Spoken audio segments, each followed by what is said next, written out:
dalam alat gas medis bisa berdampak besar? Yuk kita tanyakan langsung ke tim produksi Ahmed. Nah, kali ini kita punya dua narasumber yang ahli dalam produksi. Nah, yang ini adalah Pak Somad, nah ini adalah Mas Ali. Hai. Oke, kira-kira Pak Somad dan Mas Ali sudah berapa lama sih bekerja di bidang gas medis? Alhamdulillah saya bergabung sama STM ini kurang lebih sudah 3 tahun. Tapi sebelum bergabung sama STM saya bilang bingung di gas medis kurang lebih 3 tahun. Kalau Mas Ali? Kalau saya belum bergabung di STM, terus juga punya pengalaman di rumah masih 10 tahun lagi. Wow, berarti udah lama banget sih ya. Pak. Tapi Pak, kalau misalkan udah sampai lebih dari 10 tahun nih, sebenarnya tuh sebelumnya tuh udah seperti apa sih Pak perjalanannya gitu? Karena ini udah cukup lama gitu. Mau dari Mas Ali sendiri gimana? Udah saya sama sih dari awal masuk nggak tahu apa-apa nih, ikut jadi helper, belajar, kuliah, gimana setiap situ, gimana cara masnya, sama itu di lapangan, dikirim ke luar kota, kita Indonesia udah. Wih, mantap banget. Nah dari situ juga tambahkan ilmunya jadi tahu, nah jadi teknik sipil, peta putih, data putih. Nah selama ke STM itu saya dipercaya buat diproduksi. Jadi dari lapangan tadi saya sudah tahu gimana lapangan, pengalamannya bisa saya terapkan di waktu produksi mesin. Jadi kurang apa di lapangan, jadi produksi ini bisa saya masukkan. Gitu. Keren banget. Kalau dari Mas Ali? Kurang lebih sama prosesnya dari tambah ke 5 kali. Cuma kita itu kalau di sekali nyampe di titik produksi itu ambil ilmu yang dari lapangan-lapangan. Kayak contohnya kayak pemipaan, pengelasan, ilmu di lapangan itu diterapkan di produksi. Sebenarnya sih hampir sama semua.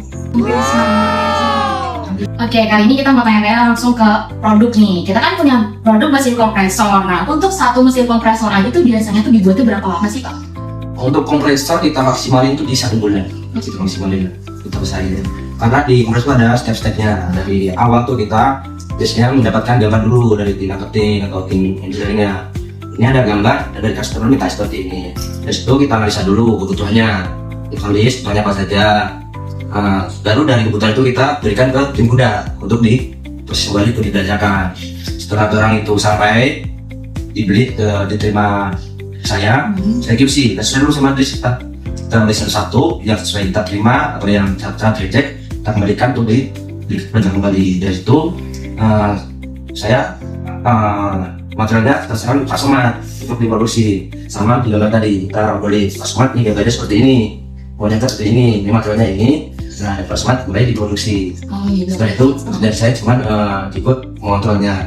Berarti sebelum rakit pun juga ada QC ya Pak? Ada QC, karena kita barangnya ada yang dibeli.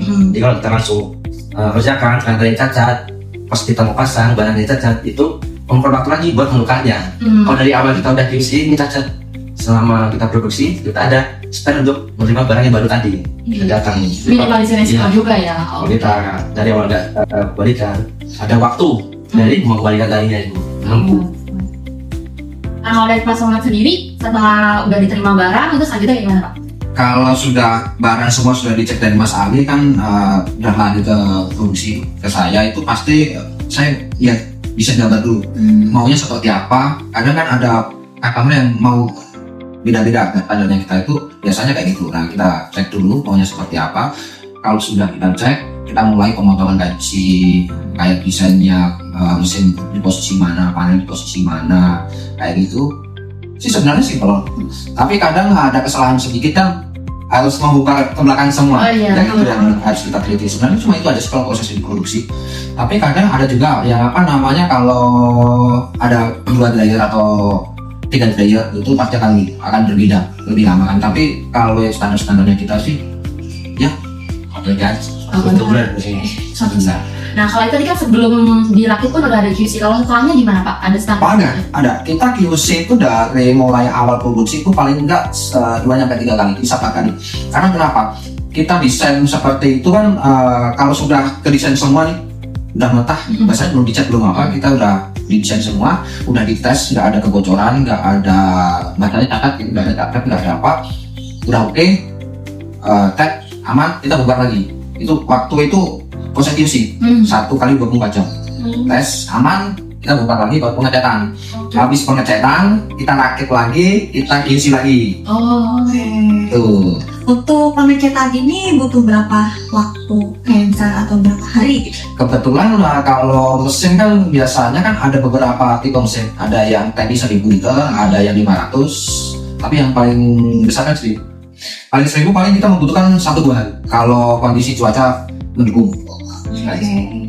berarti memang udah kualitas itu dulu sebenarnya tuh udah dimaksimalin karena dari beberapa kali QC ya, tahapannya udah dimaksimalin. Jadi berapa kali Pak? 3-4 kali ya? Kalau yang standarnya kita itu sebenarnya 3 kali.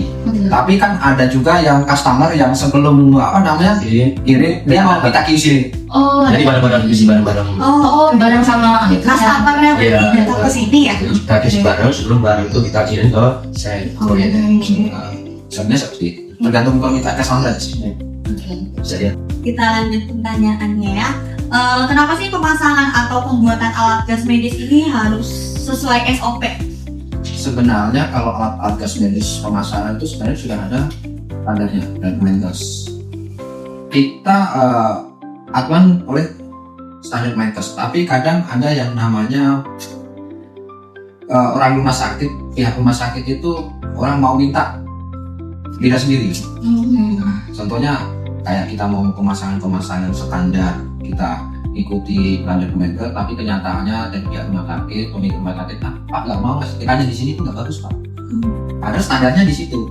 Pak standarnya itu kalau di sini nggak ini Pak, stikernya saya paling jelek banget Pak. Bapak harus nyari tempat lain nih di situ Pak sini.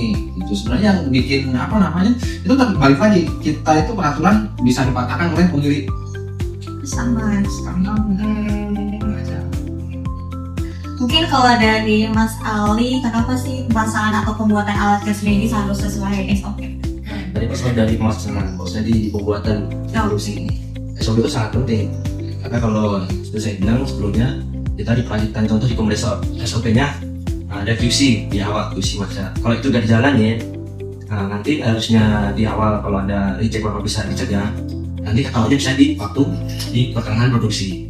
Nah itu efeknya bisa mengurut waktu target selesainya sampai 1 bulan bisa bolong karena kalau di awal kita bisa langsung tukar di yang baru waktu di pertengahan produksi mungkin waktu tukarnya ada kendala toko libur atau apa atau mengalami seperti itu. Jadi SOP itu sangat penting. Contoh kita juga ada di manifold nih. Kalau kita nggak ikutin SOP-nya, awal SOP-nya kita harus diukur. Contoh masuk 10 sen, kita mulai tidak diukur waktu akhir mau dimasukkan di boxnya ternyata lebih 12 cm. Akhir kita kan baru lagi dari awal mengurut waktu. Itu SOP sangat penting. Jadi kalau di awal SOP-nya diusi, walaupun ukuran nih, kira-kira udah sesuai nih biasanya 10 cm karena seperti ini. Ternyata kita 10 cm karena kita pun lebih dari 10 cm tidak masuk di box ini. Jadi SOP sangat penting. Sekarang jadi acuan ya? Iya. Karena kayak di sebenarnya SOP di pemasangan itu banyak juga.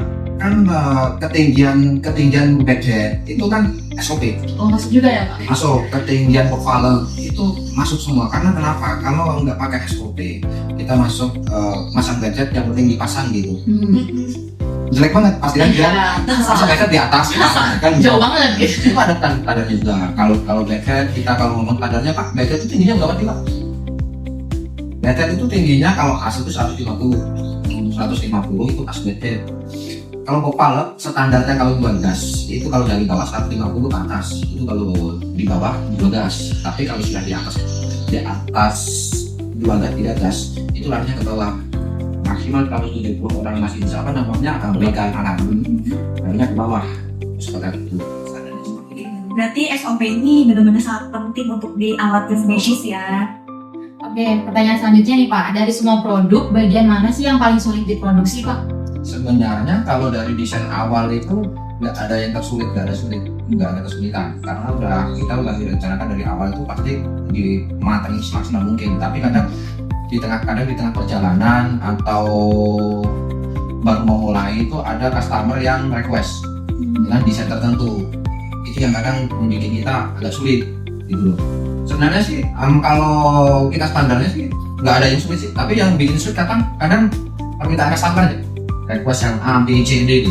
Contohnya tuh apa tuh Pak requestnya? Requestnya contohnya kalau standarnya dari kita kan ada 2 output.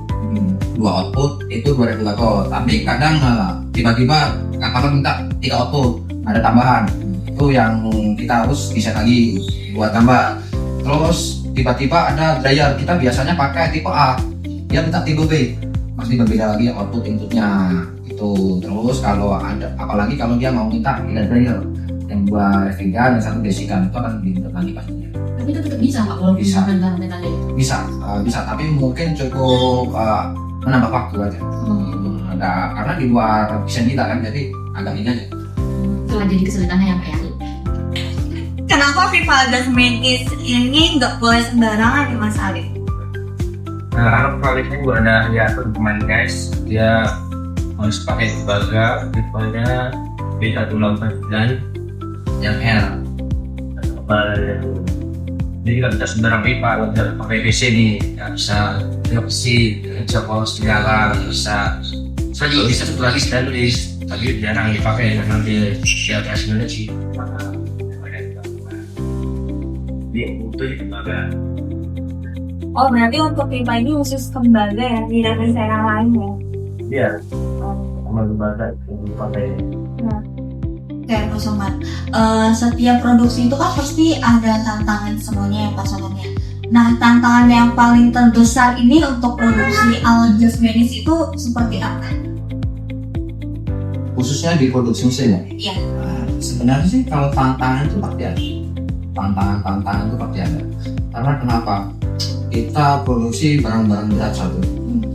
Mungkin kayak kita kan diproduksi kan nggak banyak orang. Itu salah satunya kayak gitu.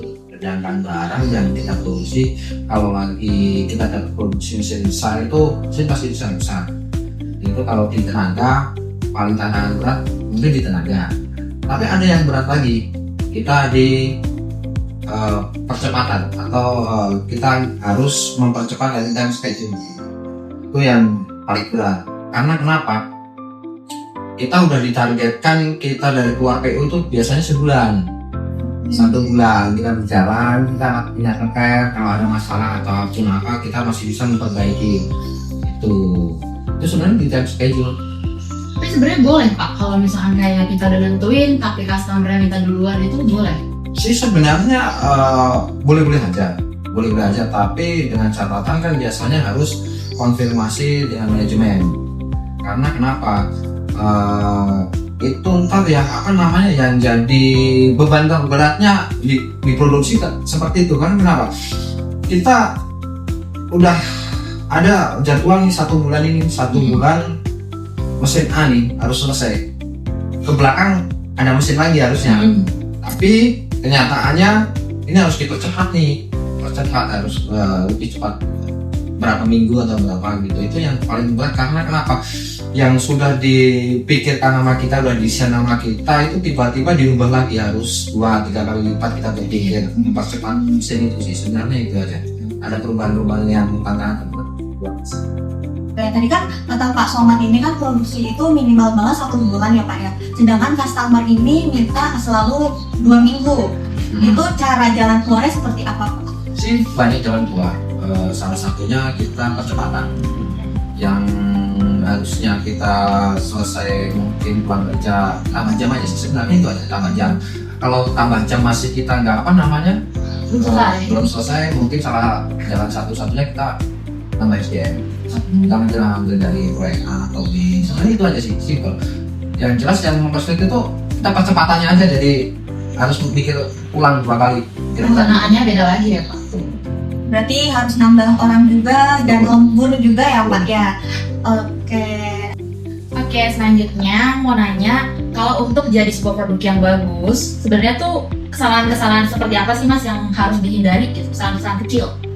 Tapi banyak kok kesalahan kecil.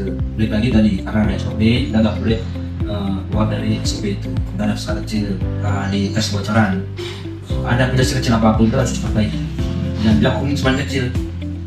Nah, di lulusan kiri, karena kan barang ini nggak hanya dikirim ke sebelah, luar kota, jauh udah bisa pakai kapal, di truk, cuma ada guncangan apa. Jadi yang tadinya kecil bisa besar. Nah, kadang kalau udah sampai set, dites ulang ada bocorannya. Yang tadinya kecil jadi besar. Kondisi kita dari produksi di besar natural, jadi yang ada buat besar lagi. Semua yang kebanyakan ini Jadi kesalahan kita cek waktu ini kecil yang harus diperbaiki. Stiker nih, tas dikirim. Nah itu harus stiker lah.